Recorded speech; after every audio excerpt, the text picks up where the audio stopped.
જય શ્રી કૃષ્ણ મિત્રો, સ્વાગત છે તમારું અમારી ચેનલમાં।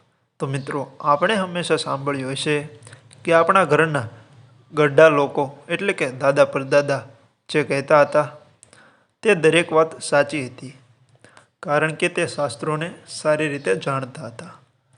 અને અત્યારના સમયમાં આપણે અમુક વસ્તુને નજરઅંદાજ કરી દઈએ છીએ, પરંતુ તેનું પરિણામ આપણે ભોગવવું પડે છે। તો ખાસ આ વિડીયોમાં અમે આપને 15 એવા ઉપાયો અને 15 એવી વાતો જણાવી રહ્યા છીએ જે ભૂલો તમારે ક્યારેય પણ ન કરવી જોઈએ। તો મિત્રો, આ વિડીયો દરેક ભાઈઓ તથા તમારા સગા સંબંધીઓને ખૂબ જ ઉપયોગી થશે, તેથી આ વિડીયોને તમે તેમને શેર કરજો। અમે આપને શાસ્ત્રો મુજબ એ માહિતી આપવા જઈ રહ્યા છીએ કે જીવનમાં આપ તે વાતોનું ધ્યાન રાખશો તો ક્યારેય પણ તમારા ભાગ્યમાં અથવા તો તમારી કિસ્મતમાં, નસીબમાં કે અથવા પ્રગતિમાં, માર્ગમાં કોઈ પણ પ્રકારની અડચણ નહીં આવે। તો ખાસ દરેક મિત્રો આ વિડીયોને અંત સુધી જરૂરથી નિહાળજો। તો વિડીયોની શરૂઆત કરતાં પહેલાં વિડીયોને લાઈક કરી દેજો અને સબસ્ક્રાઈબ જરૂરથી કરી દેજો, અને કોમેન્ટ બોક્સમાં જય માતાજી જરૂરથી લખી દેજો, જેથી માતાજીની કૃપા આપ સૌ પર અને આપના પરિવાર પર બની રહે। 1. દર શનિવારે તમારા ઘરમાં મંદિરની સફાઈ જરૂર કરો, અને બની શકે તો ગંગાજળનો છંટકાવ પણ જરૂર કરો। સમગ્ર ઘરમાં ગંગાજળનો છંટકાવ કરવો તે ખૂબ જ શુભ માનવામાં આવે છે। ગંગાજળથી દરેક પ્રકારની નેગેટિવ ઉર્જા ઘરમાંથી દૂર થાય છે। 2. ક્યારેય પણ ઘરનું મંદિર તમારા બેડરૂમની અંદર ના રાખો, અથવા તો દેવી દેવતાઓના ફોટા બેડરૂમમાં ના રાખો, કારણ કે બેડરૂમ તે દંપતીની અંગત પળો માટે હોય છે। જો ત્યાં ભગવાનના કોઈ ફોટા કે મંદિર હોવું તે ખૂબ જ અશુભ માનવામાં આવે છે, અને આનું પરિણામ આપણે આવતા સમયમાં ભોગવવું પડે છે। 3. ઘરમાં રહેતી સાવરણીને ક્યારેય પણ ઊંચી જગ્યા પર ન મૂકવી જોઈએ, અથવા તો દિવાલ ઉપર ટીંગાડવી નહીં, તેમજ ચાલવાનો રસ્તો હોય ત્યાં રાખવી નહીં।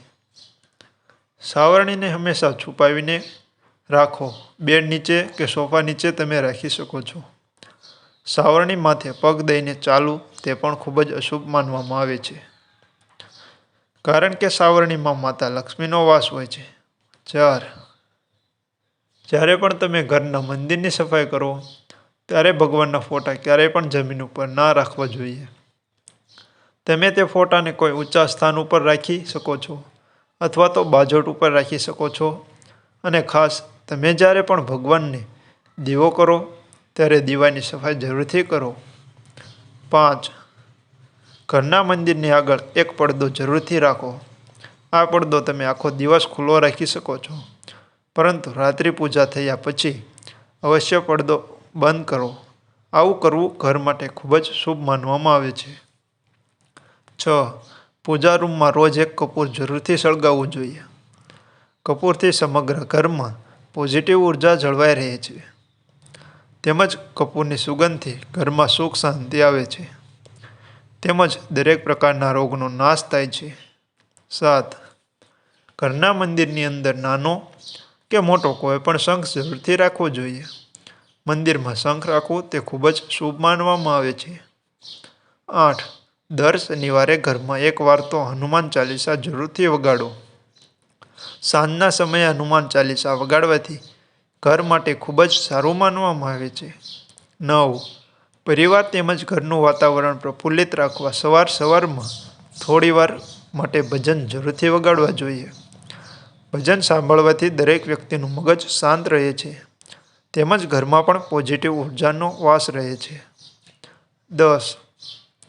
ઘરના મંદિર આગળ ક્યારેય પણ અપશબ્દ બોલવા નહીં। જે પણ ઘરની મંદિરની આગળ અપશબ્દો બોલવામાં આવતા હોય તે પરિવારને સુખ શાંતિ થોડા જ સમયમાં દૂર થવા લાગે છે, તેમજ પરિવાર પણ ટૂંક સમયમાં વિખૂટો પડવા લાગે છે। 11. કોઈ પણ બંધ થયેલી અથવા તો તૂટી ગયેલી ઘડિયાળ ક્યારેય પણ દિવાલ પર ન રાખો। ઘરમાં બંધ અથવા તો તૂટી ગયેલી ઘડિયાળ અશુભ માનવામાં આવે છે। 12. જ્યારે પણ તમે બજારમાંથી નવી સાવરણી ખરીદીને લાવો ત્યારે તેનો ઉપયોગ શનિવારે જ કરવો જોઈએ તેવું શાસ્ત્ર મુજબ કહેવામાં આવ્યું છે. 13. ઘરના કોઈ પણ ખૂણામાં ક્યારેય પણ કરોળિયાના જાળા ન થવા દો. કરોળિયાના જાળા ઘરમાં થવાથી ભાગ્યમાં બાધા આવે છે તેમજ ઘરમાં કંકાસ પણ વધે છે. જેથી હંમેશા ખાતરી કરો કે ઘરના કોઈ પણ ખૂણામાં કરોળિયાના જાળા ના હોવા જોઈએ. 14. દરવાજાની બાર શાખ પાસે ઊભું રહીને કોઈ પણ શુભ કાર્ય ના કરવું જોઈએ અથવા તો કોઈને વસ્તુ આપવી નહીં કે લેવી પણ ના જોઈએ. હંમેશા ઘર અંદર અથવા તો ઘરની બહાર ઊભું રહેવું જોઈએ. બાર શાખ પર ઊભું રહેવું અશુભ માનવામાં આવે છે. 15. જો તમારા ઘરમાં પરિવારનો કોઈ સદસ્ય બીમાર રહેતો હોય તો ઘરમાં મીઠાના પાણીથી પોતા કરવાથી ઘરમાં પોઝિટિવ ઉર્જાનો વાસ થાય છે. તેમજ ઘરમાં ગુગળનો ધુમાડો પણ કરવો.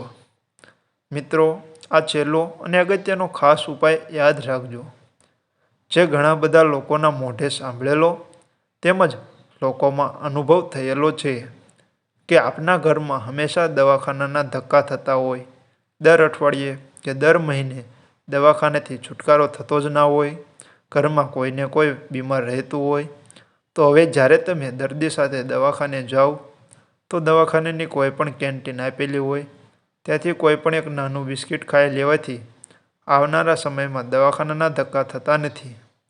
ખાતરી કરો કે તે કેન્ટીન દવાખાનાનું જ હોવું જોઈએ અને જરૂરી નથી કે તમે આખું બિસ્કિટનું પેકેટ ખાઓ. તમે 1-2 બિસ્કિટ ચાખી શકો છો. મિત્રો, આ માહિતી તમને પસંદ આવી હોય તો મારી ચેનલને સબસ્ક્રાઈબ કરો અને તમારા મિત્રોને શેર કરો.